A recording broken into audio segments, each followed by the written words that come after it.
ओम नमः शिवाय। जय श्री महाकाल। देखिए, रविवार का विशेष दिन आ गया है और ये दिन समर्पित होता है सूर्य नारायण देव को।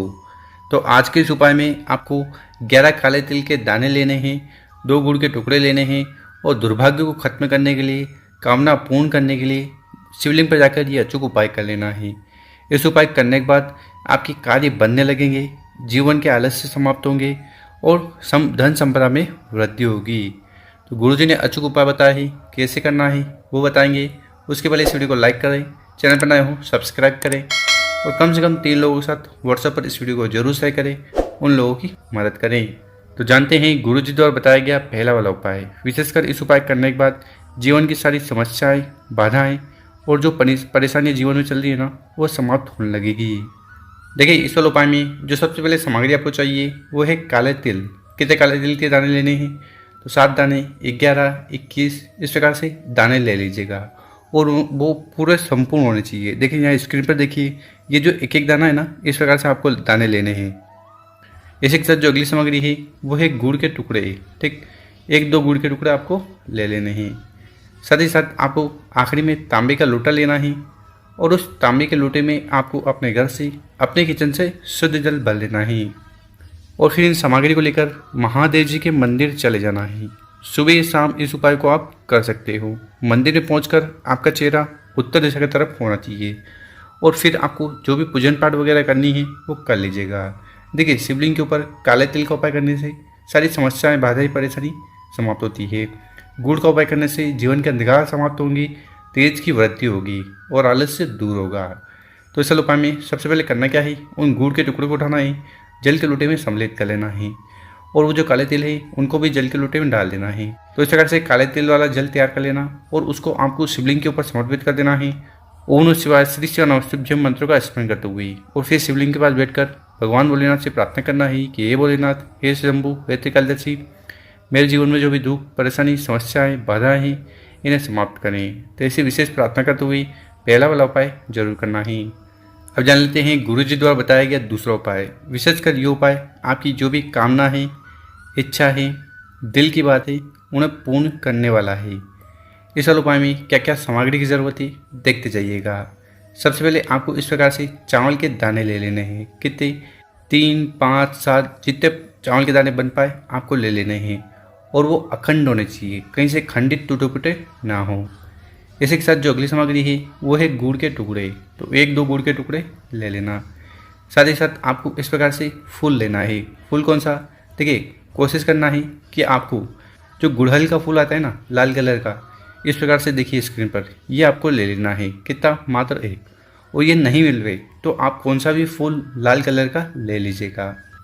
इसी के साथ जो अगली सामग्री है वो है लाल मिर्च। देखिए, लाल मिर्च कौन सी लेनी है? लाल मिर्च को आपको इस प्रकार से लेना है और उसको फोड़ना है। फोड़ने के बाद आपको सफ़ेद कलर के बीज मिलेंगे। ठीक, इसी के साथ जो अगली सामग्री है वो है चने की दाल। ठीक, ये भी आपको गिन कर ले लेनी है, 3, 5, 7, 11 विषम संख्या में। ठीक, और आखिरी भी जो सामग्री है वो है तांबे का लोटा। तो तांबे का लोटा लेकर उसमें आपको अपने घर से, अपने किचन से शुद्ध जल भर लेना है और फिर आगे जो भी सामग्री है, जैसे कि लाल फूल हो गए, चावल के दाने हो गए, चने की दाल हो गई, गुड़ के टुकड़े हो गए और लाल मिर्ची के दाने हो गए, इन सभी सामग्री को एक एक कर इस जल के लोटे में सम्मिलित कर लेना है, मिला लेना है और फिर मात्र जल का लोटा लेकर आपको अपने घर की छत पर चले जाना है और वहाँ से ये उपाय करना है। देखिए, रविवार का विशेष दिन है, तो अगर इस दिन आप कोई उपाय करते हो ना, तो इससे सूर्य नारायण भगवान की कृपा आप पर होगी। ठीक, तो आपको सुबह 10 बजे के पहले इस उपाय को कर लेना है। छत पर चले जाना है, उस तांबे के लोटे को उठाना है और धीरे धीरे कर पूरा जल समर्पित कर देना है सूर्य नारायण भगवान के समक्ष। और ये जो जल का लोटा है ये आपके नास्तिका, आपकी सिर से 8 इंच ऊंचा होना चाहिए। तो इस प्रकार से आपको जल को समर्पित कर देना है। साथ ही साथ गुरुजी ने कहा है कि अगर आपको सूर्य नारायण भगवान की 12 मंत्र याद है, 12 नाम याद है, तो उनका भी आप स्मरण कर सकते हो। जैसे कि ओम सूर्याय नमः, ओम मित्राय नमः, ओम रवि नमः, ओम भानवे नमः, ओम खगाय नमः, ओम पुष्णे नमः, ओम हिरण्यगर्भाय नमः, ओम मारीचाय नमः, ओम आदित्याय नमः, ओम सावित्रे नमः, ओम अकार्य नमः, ओम भास्कराय नमः। तो इन 12 मंत्र का या 12 नाम का जाप आपको जल को समर्पित करते समय कर लेना है। ठीक, और उसके बाद क्या करना है, उसके बाद आपको अपनी जगह पर, मतलब कि जहाँ पर आप खड़े हो ना, वहाँ पर 3 बार परिक्रमा करनी है। ठीक, और परिक्रमा करते हुए आपको सूर्य नारायण भगवान को आपकी जो भी कामना है, इच्छा है, दिल की बात है, वो कह देनी है। तो गुरुजन का है कि जो भी व्यक्ति विशेषकर इस उपाय को रविवार वाले दिन कर लेता है ना, तो उससे सूर्य नारायण भगवान बहुत ज़्यादा प्रसन्न होते हैं, उस व्यक्ति की हर प्रकार की कामना, इच्छा, दिल की बात पूर्ण करते हैं। ठीक, तो ये उपाय आपको जरूर करना है। अब यहाँ पर आपका सवाल होगा कि जो भी सामग्री हमने जल के लोटे में डाली थी, ठीक, वो जल के माध्यम से नीचे छत पर गिर गई होगी, तो उनका क्या करना है। देखिए, उन सभी सामग्री को आपको इकट्ठा कर लेना है। ठीक, और आपके घर के आसपास जहाँ पर भी पेड़ पौधा वृक्ष हो, उस वृक्ष के नीचे आपको वो सामग्री डाल देनी है।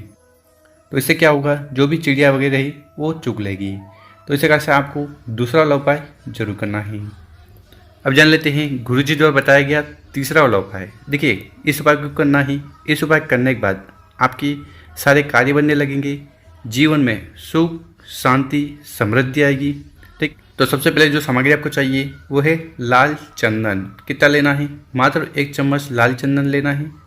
इसी के साथ जो अगली सामग्री है वो है तांबे का लोटा। तो इस प्रकार से तांबे का लोटा लेकर उसमें आपको अपने घर से, अपने किचन से शुद्ध जल भर लेना है। देखिए, गुरुजी क्या कहते हैं कि अगर आप अपने घर से जल भरकर शिवलिंग पे जाकर समर्पित करते हो ना, तो इससे आपके घर के तीनों दोष समाप्त होते हैं, कालसर्प दोष, वास्तु दोष और पितर दोष। इसी के साथ जो अगली सामग्री है वो है बेलपत्र। कितने बेलपत्र की जरूरत है, मात्र आपको 1 बेलपत्र लेना है जो कहीं से टूटा फूटा ना हो।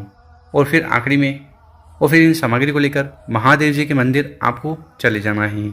सुबह शाम इस उपाय को आप कर सकते हो। मंदिर में पहुंचकर आपका चेहरा उत्तर दिशा की तरफ होना चाहिए। देखिए, इस वाला उपाय में सबसे पहले करना क्या है, आपके पास जो तांबे का लोटा है ना, उस तांबे के लोटे को उठाना है और धीरे धीरे कर पूरा जल शिवलिंग के ऊपर उड़ेल देना है, समर्पित कर देना है। पंचाक्षर षडाक्षर मंत्रों का स्मरण करते हुए जल समर्पित कर दिया। उसके बाद क्या करना है, थोड़ा जल आपको उठाना है और ये जो लाल चंदन है ना, इस लाल चंदन में आपको जल डाल देना है। ठीक, तो आपको लेपन तैयार कर लेना। लेपन तैयार हो गया, उसके बाद क्या करिएगा, आपको 3 बिंदी बनानी है, अम का संबोधन करना है। पहली बिंदी बड़ी पत्ती पर और दो बिंदी आपको नीचे वाली पत्तियों पर बना देनी है। उसके बाद उस बेलपत्र को उठाना है। आपकी जो भी कामना है, इच्छा है, जो आप चाहते हो कि पूर्ण हो जाए, उसके लिए प्रार्थना करते हुए सबसे पहले उस बेलपत्र को गणेश जी के स्थान पर स्पर्श करवाना है। फिर उस बेलपत्र को माता के हस्तकमल पर स्पर्श करवाना है और फिर शिवलिंग के ऊपर समर्पित कर देना है। ओम नमः शिवाय श्री नमस्तुभ्यम मंत्र का स्मरण करते हुए बेलपत्र की डंडी होगी, जलाधार की तरफ बड़ी पत्ती होगी आपकी तरफ, और यहाँ पर आपको उल्टा बेलपत्र समर्पित कर देना है। और फिर आपको शिवलिंग के पास बैठकर भगवान भोलेनाथ कुंदकेश्वर महादेव से प्रार्थना करना है कि आपकी हर प्रकार की जो दिल की बात है, कामना है, इच्छा है, उन्हें पूर्ण करें। तो ऐसे विशेष प्रार्थना करते हुए ये विशेष उपाय जरूर करिएगा। गुरुजन का एक उपाय करने के बाद भगवान भोलेनाथ की कृपा से हर प्रकार की कामना, इच्छा या जो समस्या जीवन में चल रही है ना, वो समाप्त होने लगती है। और मेरे प्यारे दोस्तों, अगर आपको वीडियो अच्छी लगी हो, 5 लोगों के साथ व्हाट्सएप पर इस वीडियो को जरूर शेयर करें। ओम नमः शिवाय, जय श्री महाकाल। मिलते हैं हम आपसे एक और नए वीडियो में।